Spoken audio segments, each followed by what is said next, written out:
Hi అండి, అందరికీ నమస్తే. Welcome to my channel Kalyani trends and vlogs. ఈరోజైతే రామ ములక్కాయలతోని పచ్చి రొయ్యల కర్రీ ఎలా చేస్తారని అయితే చూపిస్తాను. చాలా ఫ్రెష్గా ఉన్నాయి, చెట్లోంచి తెంపుకొచ్చిందంట మా బావ. సో రామ ములక్కాయలను అయితే ముందుగా కడిగి వాటిని గింజలు అయితే పిండేసి జస్ట్ తోలుతోని మాత్రమే కర్రీ అయితే చేసుకుంటారు, ఎందుకంటే గింజలు చాలా పుల్లగా ఉంటాయంట. సో నెక్స్ట్ పచ్చి రొయ్యలు అయితే ప్రిపేర్ చేసి పెట్టుకున్నాము. ఒక గిన్నె పెట్టుకొని అది వేడైన తర్వాత మనమైతే ఆయిల్ వేసుకోవాలి. ఒక 3 పావుల ఆయిల్ అయితే వేసాను.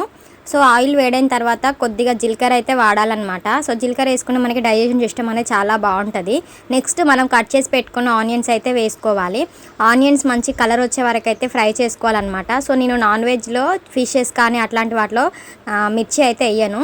సో అవి ఫ్రై అయిన తర్వాత ఒక చెంచాడు పసుపు వేసుకొని బాగా కలుపుకోవాలి. పసుపు కూడా కొంచెం మనకి కలర్ చేంజ్ అయిన తర్వాత మనం ముందుగా ప్రిపేర్ చేసి పెట్టిన రొయ్యలని కొద్దిగా చేతితో తీసుకొని అయితే వేసుకోవాలి. డైరెక్ట్ ఆ గిన్నెనైతే అయితే కుమ్మరియొద్దు, ఎందుకంటే అందులో లాస్ట్కి ఇసుక అనేది ఉంటుంది కాబట్టి సన్న ఇసుక ఉంటుంది. సో చేయితో వేసుకొని మొత్తం వాటిని అయితే కలుపుకోవాలన్నమాట.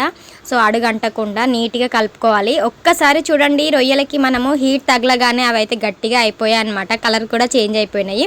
సో కొంచెంసేపు మూత పెట్టుకొని తీసుకొని కలుపుకోవాలి. మంచిగా ఫ్రై అయితే అవ్వనివ్వాలన్నమాట. సో అల్లం అయితే వేసుకోలేదు, అల్లం వేసుకుంటే అడగంటుకుపోతుంది, మాడిపోతుంది అని అయితే అల్లం అయితే ఇప్పుడే వేయలేదన్నమాట. కొంచెం ఫ్రై అయిన తర్వాత సో వాటి మీద కొద్దిగా అల్లం ఒక స్పూన్ అయితే వేసుకుంటున్నాను. సో అల్లం వేసి వాటిని అటు ఇటు కలుపుకోవాలన్నమాట. సో అల్లం కొంచెం మంచిగా మనకి పచ్చివాసన పోయి ఇలాగా మనము అల్లాన్ని కూడా ఫ్రై చేసుకొని అవి కూడా ఫ్రై అయిన తర్వాత మనం ముందుగా ప్రిపేర్ చేసి పెట్టుకున్న రామ ములక్కాయలను అయితే రొయ్యలు ఇటు అటు జరిపి మధ్యలో అయితే వేసుకోవాలి. మధ్యలో వేసుకున్న తర్వాత మళ్ళీ రొయ్యలను అయితే వాటి మించెలు అయితే వేసుకోవాలి. అలా వేసుకుంటే రొయ్యల వేడికి అలాగే కింది నుంచి వచ్చే వేడికి అయితే ఈ రామ ములక్కాయలు జల్దీగా హీట్ అయిపోతాయి, అలాగే మెత్తగా అయిపోతాయి. సో కొంచెం అయితే మెత్తగా అయిపోయినాయి. సో వీటిని అయితే కలుపుతున్నాను. అవి మెత్తగా అవుతాయి, కాకపోతే అందులో ఎక్కువ మనకి గింజలు లేవు కాబట్టి జస్ట్ అలాగే ఉండిపోతాయి. నేనైతే స్మాష్ చేస్తున్నాను ఒక్కొక్కటి తీసుకొని, అయ్యేంత వరకు అయితే అయ్యాయి అనమాట. సో మళ్ళీ కొద్దిసేపు మూత పెట్టుకొని మళ్ళీ ఫ్రై చేసుకోవాలి, ఆవిరికే ఉడికించుకోవాలి, మంచిగా ఉంటుంది.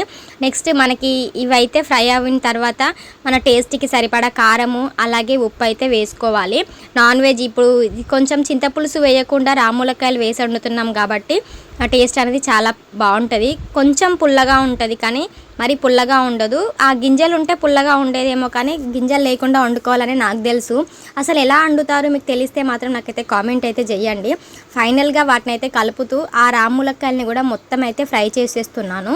ఈ ఫ్రై అయ్యి అడుగంటుకునే టైంలో అయితే టేస్ట్కి సరిపడా కారం అయితే వేసుకోవాలి. నేనైతే 3 చెంచాల కారము అలాగే 2 చెంచాల ఉప్పు అయితే వేసి వాటిని అయితే కలిపేసుకుంటున్నాను అనమాట. సో కొత్తిమీర ఉంటే వేసేసుకోండి, నా దగ్గర కొత్తిమీర అయితే లేదనమాట.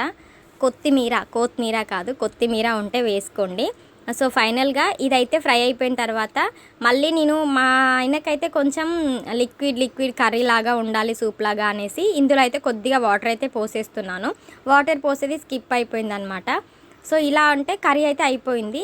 నెక్స్ట్ ఫైనల్గా దించే ముందు జీలకర్ర మెంతుల పొడి వేసుకొని మళ్ళీ ఒకసారి కలుపుకోండి. సో వాటర్ పోసినాక మనకి అది దగ్గర పడేలాగా అయితే ఉడకబెట్టుకుంటున్నాను అనమాట.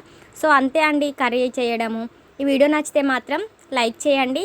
ఇంతసేపు చూసినందుకు థ్యాంక్ యూ సో మచ్ అండి. Bye bye.